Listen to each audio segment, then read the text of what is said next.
And I see what Magneto's doing. He's not slick with his outfit. Like Magneto's in the gym doing 10 sets of tens.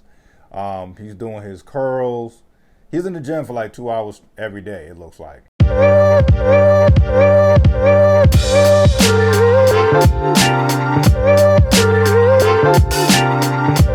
Hey, what's going on, folks? Another episode of Ryan Reviews Everything, and I'm so excited for this particular video, and I tell you why.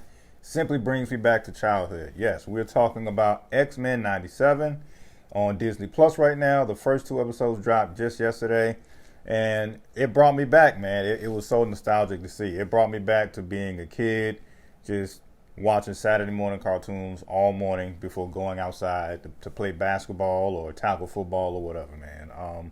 So in this reboot, we definitely have some things that stay the same, and we definitely have a whole lot of differences. But before we get into that, if this is your first time here, please go ahead and hit that like and subscribe.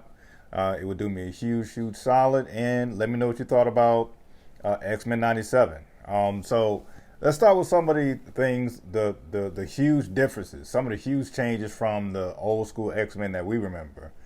For one, one of the things I kind of like and also dislike a little bit, Magneto.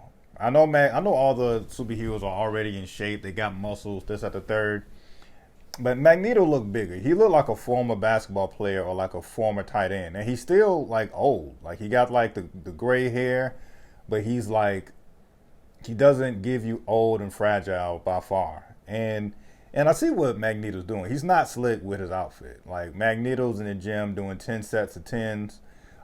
He's doing his curls. He's in the gym for like 2 hours every day, it looks like. He got the outfit with the cutoff shirt, so you can see the guns popping off. I see what he's doing. One of the biggest changes while we're still talking about Magneto is apparently he used to have like a thing with Rogue. Like that, really caught me off guard. I don't know if they, was it a fling? Was it I need some questions answered. Like I want to know, was it a fling? Was Rogue single at the time?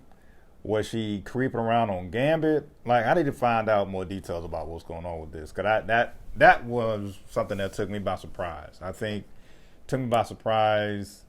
A close second to the assassination of Professor X. So that was a huge surprise for me. So we already got Magneto looking fit. Apparently Rogue and Magneto was a thing. Maybe fit men is Rogue's jam, and maybe that's what led that connection there. I don't know, but that definitely was different. Also, we definitely see Jean Grey. Jean Grey is pregnant, and also by the second episode, we see that she does deliver a son to Scott Summers, leader of the X-Men, especially after Professor X is assassinated.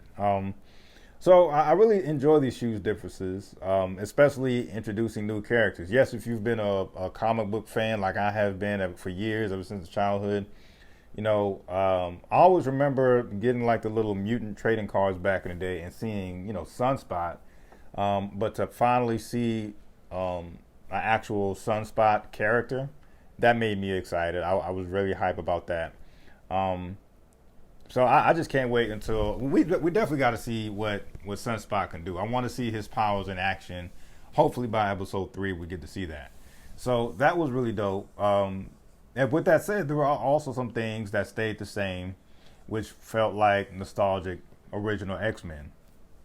And the number one thing that stayed the same, and I enjoy it, I like the little negative banter. But Wolverine and Cyclops still can't stand each other, and I thought that was pretty funny. Also, they seem to play basketball a lot. I know they played basketball in the old one, but and once again, I'm not going to give you like a play-by-play recap since it was a double-header type of episode. But come episode 3, I will start to give some breakdowns here and there. But that was one thing I thought was kind of funny, actually. It's like they really didn't take Professor X's loss that serious, it seems like. Everyone except, Scott Summers, Cyclops. And also, the other thing that I did not like, and I'm curious to see how this plays out, is we definitely do see that Storm unfortunately lost her powers, by protecting Magneto, which once again, I know I'm all over the place, but bear with me. But once again, I thought that was a nice change for the reboot as well. It's like this person that we all know has always been the villain, always been like the number one nemesis in terms of, Magneto and his clique versus the X-Men. We now have Magneto taking the role of what Professor X used to do, and he's going to lead the X-Men to do good and positive things. And if nothing else, once again, it will be a quick recap of this.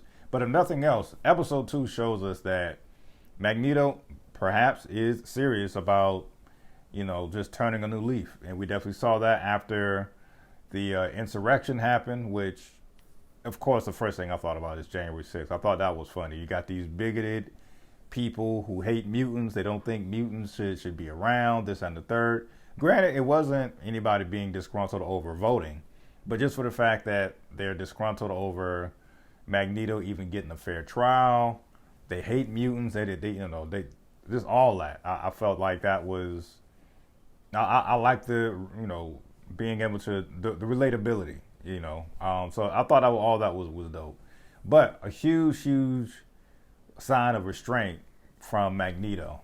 And I will say, at first, I thought the one insurrection guy who was masked up the bulk of the episode, the executioner, funny play on words with his name, but I thought he was mutant the way he was beating down all the X-Men. Like, that was kind of surprising. I'm like, come on, man. Like, that was kind of disappointing a little bit, because it's like, out of this badass group, you're telling me this one mutant-hating human who has a suit on. And it wasn't like no Iron Man, so he just has a suit on with one of the little Sentinel guns. It's like just beating down everybody. He almost took out Cyclops for one, and that was just a surprise. And he gave Mutant some work, which I thought was, hilarious also. But overall, I really can't wait to see how episode 3 reveals more information with his reboot. For one, I need to know about Storm hopefully getting back her powers. And it definitely leaves us with a cliffhanger when we see, I guess this is like Jean Grey from another timeline. It sounds like they're trying to squeeze that back in there again. That's been going around lately with the whole MCU universe in general.